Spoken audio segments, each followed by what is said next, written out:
Juan Kapitulo 6, versikulo 35. Si Jesus miingon kanila, "Ako mao ang pan nga naghatag sa kinabuhi. Ang muari kanako dili nagayod gutomon, ug ang mutuo kanako dili nagayod uhawon." Pan sa kinabuhi.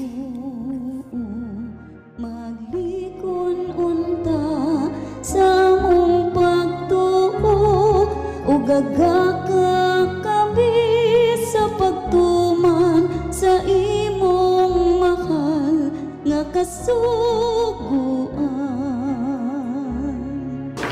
Ang Ginoo manaa kaninyo. Santos nga Ebanghelyo sumala ni San Mateo. Sa pagkadungog sa mga Fariseo, ang mga Saduceo gilupig ni Jesus sa katarungan, nagpanon sila sa pagduol kaniya. Ug unya usa kanila nga magtutudlo sa balaod, misulay na sa pagbitik, pinaagig pangutana. Magtutudlo ng utana siya, unsa man ang labing dakong sugo sa balaod? Si Jesus mitubag, "Higugmaa ang Ginoo sa imong Dios sa tibuok mong kasing-kasing, sa tibuok mong kalag, sa tibuok mong hunahuna." Kini ang labing dako ug labing importanteng sugo. Ikaduha, ang labing importanteng sugo sama sa una, higugmaa sad ang imong isikataw ingon sa imong kaugalingon. Nagasukad ni ining duha ka sugo ang balaod, tibuok balaod ni Moises ug ang mga pagtulunan sa mga propeta. Ang Ebanghelyo sa Ginoo. Pasalamati ang Ginoo kay siya maayo, ang iyang gugma mulungtad hangtod sa kahangturan. Pasalamati ang Dios sa tanang mga Dios, ang iyang gugma malungtaron. Pasalamati ang Ginoo sa mga Ginoo, ang iyang gugma balungtaron.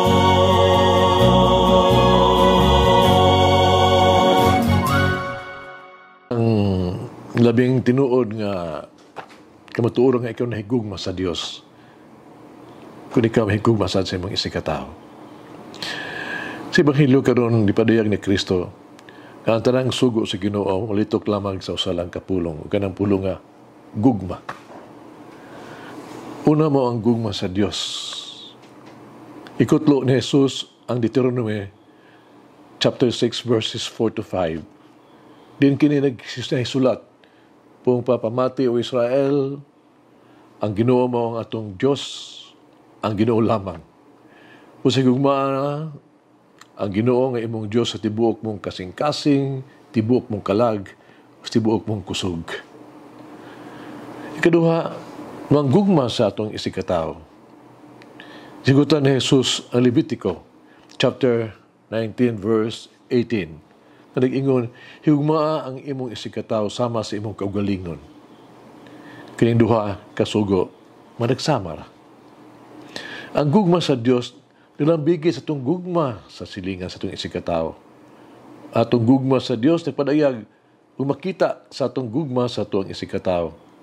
Ang matuod sa atong gugma sa Dios mao ang paagi sa itong paghigugma sa itong isikataw. Karon, kung tinuod nga nahigugma kita sa Dios, madawat nato ang atong isikataw nga nagbudhi ka nato. Kung napakailang pagdaot ang mga bakak, bato ka nato. Kung siro kita ang nahigugma sa Dios, na makasalig hapon kita, sabi sa kinsa nga, ibudhi ka nato. Kung kita matilod-anon nga nahigugma sa Dios, nan kita mahimos ang sensitibo sa dalian nga panginahanglan sa tuang isikataw. Kung tinuol nga nahigugma kita sa Dios, pasayloon nato ang atong isikataw nga nakasala ka nato. Usa man nato pag-ingon nga kita nahigugma sa Dios, nga di na ito makita kung nili na ito higugmaon, ang atong isikataw, nga atong makita. 1 John, chapter 4, verse 20, pong Ginoo. Mahigugma sa itong isikataw, mo ang pagpakita sa kaandam sa pagserbisyo. Abilidad sa pagsabot niya anak, ug pagkaanda sa pagpasaylo. Kailangan natong higugmaon ang atong isikataw sa paagi na sila gihigugma sa Dios. Kailangan natong higugmaon sila sa paagi na kita usab gihigugma sa Dios. Sugilanon kini sa magtiayon ningon siya mayos Armando, gihigugma ko ikaw pag-ayo. Labaw pa sa ko ang kinabuhi. Ang asawa si Luisa mitubag, kung tinuod ka na, nagugma ka kanako, tunay ko sa kabutang, na di ginimubuhaton dali kanako. Unsa man ka na, gusto masayod si Armando, yung bana, si Luisa mitubag, agyo pagbuhat, ubutang nga pasakit sa kong kasing-kasing. Kumasaan si Armando, di ko agyo pasakitan sa tibuok na kong kinabuhi. Kana usa kasaad, nga akong tipigan, sa akong kasing-kasing. Mag-ampo kita, amahan na mo po ang uron ug maayo nga Ginoong Dios. Balaan ikaw ang labing gamhanan. Higugma mo kami, ug padayon nga nahigugma, higihugma mo kami. Ang imong gugma makalunayon, walay kondisyon, walay katapusan. Gidahay ko ikaw tungod sa imong mabisayloon nga gugma. Salamat ako sa imong amuma o pagtubos namo puno sa gugma.